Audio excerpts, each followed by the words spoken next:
ਅੱਜ ਜਵਾਹਰ ਨਵੋਦਿਆ ਵਿਦਿਆਲਿਆ ਪਿੰਡ ਲੋਹਾਰਾ ਦੇ ਪ੍ਰਿੰਸੀਪਲ ਵੱਲੋਂ ਪ੍ਰੈਸ ਨਾਲ ਜਾਣਕਾਰੀ ਸਾਂਝੀ ਕਰਦਿਆਂ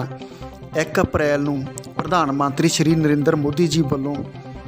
ਸਾਰੇ ਭਾਰਤ ਦੇ ਸਕੂਲਾਂ ਵਿੱਚ ਬੱਚਿਆਂ ਨਾਲ ਆਨਲਾਈਨ ਪ੍ਰੀਖਿਆ ਸੰਬੰਧੀ ਵਿਚਾਰ ਸਾਂਝੇ ਕੀਤੇ ਜਾਣਗੇ,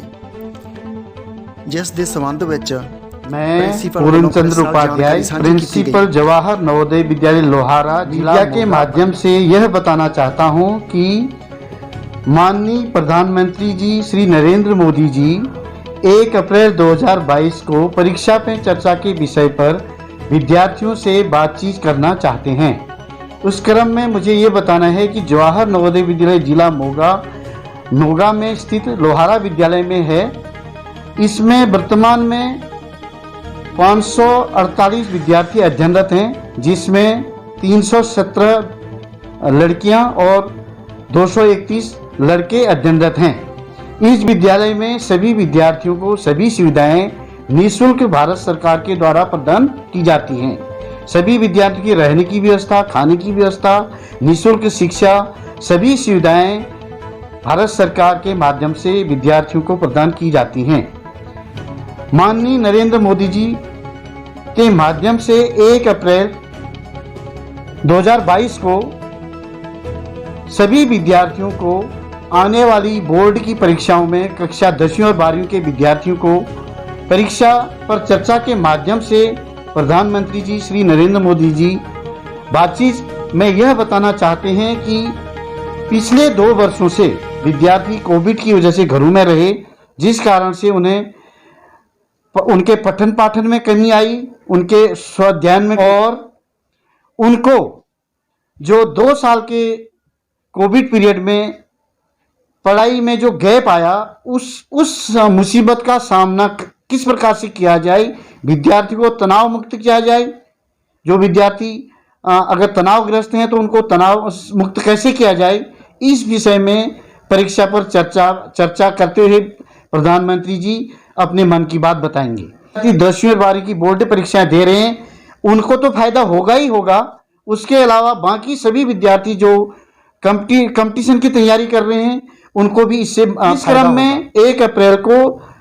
भारतवर्ष के सभी नवोदय विद्यालयों में, सभी केंद्रीय विद्यालयों में और अन्य सभी CBSE मान्यता प्राप्त विद्यालयों में प्रातः 11 बजे से परीक्षा पर चर्चा विषय में प्रधानमंत्री जी बातचीत करेंगे। From +2 commerce from Jawahar Navodaya Vidyalaya Lohara Moga. हाँ जी जी, मैं इस चीज़ ਨੂੰ ਲੈ ਕੇ ਬਹੁਤ ਐਕਸਾਈਟਡ ਹਾਂ ਕਿਉਂਕਿ 2 ਸਾਲ ਬਾਅਦ ਸਾਡੇ ਐਗਜ਼ਾਮਸ ਹੋਣ ਜਾ ਰਹੇ ਆ ਤੇ ਇਸ ਵਿੱਚ ਬੱਚੇ ਆਪਦਾ ਬੈਸਟ ਪਰਫਾਰਮੈਂਸ ਦੇ ਸਕਦੇ ਆ। मैं रमनदीप कौर क्लास 12 साइंस जवाहर नवोदय विद्यालय लोहारा मोगा की विद्यार्थी। मैं दसना चाहती हाँ कि जिमें कि हम आपको पता ही है कि पूरे 2 साल बाद अपने स्कूल खुले है, मैनू लगता है कि बहुत ही वधिया है क्योंकि कई बच्चे से जोड़े ऑनलाइन क्लासेस के अफोर्ड नहीं कर पाते थे, इंटरनेट की बहुत ज़्यादा प्रॉब्लम आती सी, जिन्होंने घरे 2-2 3-3 बच्चे आ गए, उन्होंने माँ बाप उन्होंने फ़ोन नहीं लैके दे सकते थे 2-3। तो इस तरह हम जो स्कूल खुले है सारे बच्चे एक जगह इकट्ठे होकर एक दूजे की हैल्प नाल बड़ी वधिया। मैनू लगता है कि जो प्रोग्राम है बहुत वधिया, इस तरीके नाल बच्चे जो भी उन्होंने उपर प्रैशर वगैरह होंदा सारा शेयर कर सकते हैं, सलाह ले सकते हैं कि किस तरह असीं आदे जिहड़े एग्जाम के प्रति साडा प्रैशर हुंदा उहनूं किवें असीं दूर कर सकते हैं। तो जे कोई भी उन्होंने मन अंदर कोई इस तरह का क्वेश्चन हुंदा है कि हाँ भी असीं एग्जाम्स की प्रैक्टिस किवें करिए, वो सब उन्होंने उसका आंसर मिल जाता है कि हाँ एक दूजे की हैल्प के नाल आपां बहुत वधिया अगे। मेरा नाम गुरसिमरन कौर है, मैं +2 साइंस जवाहर नवोदय विद्यालय लोहारा मोगा की विद्यार्थन हाँ। इस अस सब कुछ नाल वाकिफ ही हाँ कि 2 साल बाद स्कूल खुले ने, ऑनलाइन क्लासिस ऑफलाइन जिन्ना समझ नहीं सी आउंदा, फिजिकल इंटरैक्शन नहीं सी टीचर्स नाल, ना ही इन्ना पता लगता सी, इंटरनेट कनैक्शन की भी बहुत ज़्यादा प्रॉब्लम सी। हम जो सारे जने फिजिकल क्लासिस च आए हैं प्रैक्टिकली पढ़ सकते हैं तो बहुत वधिया। रंजोत कौर है, मैं +2 कॉमर्स में पढ़ती हाँ। मैं कहना चाहती हाँ कि पिछले साल बोर्ड के पेपर नहीं सी हुए तो इस बार बच्चों के बोर्ड के पेपर संबंधी बहुत उत्साह है।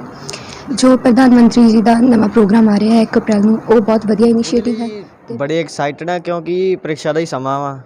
ते आने वाले समय सानू इस चीज़ की बड़ी लोड़ आ, क्योंकि सानू बड़े डाउट आ भी साडे, क्योंकि 2 साल बाद फिर पेपर हो रहे आ, फिर इस चीज़ लिए सही बड़े ही। मनवीरजोत सिंह आ, मैं 12वीं क्लास का विद्यार्थी हाँ ਤੇ ਮੈਂ ਤੁਹਾਨੂੰ ਦੱਸਣਾ ਚਾਹੁੰਦਾ ਕਿ 1 ਅਪ੍ਰੈਲ ਨੂੰ ਜਿਹੜਾ ਪ੍ਰੀਖਿਆ ਦੀ ਚਰਚਾ ਹੋ ਰਹੀ ਆ ਉਸ ਲਈ ਅਸੀਂ ਬਹੁਤ ਹੀ ਜ਼ਿਆਦਾ ਐਕਸਾਈਟਡ ਹਾਂ ਕਿਉਂਕਿ 2 ਸਾਲਾਂ ਬਾਅਦ ਪ੍ਰੀਖਿਆ ਦੀ ਚਰਚਾ ਹੋ ਰਹੀ ਆ ਅਤੇ ਸਾਡੀ ਪ੍ਰੀਖਿਆ ਵੀ 2 ਸਾਲਾਂ ਬਾਅਦ ਹੋ ਰਹੀ ਹੈ।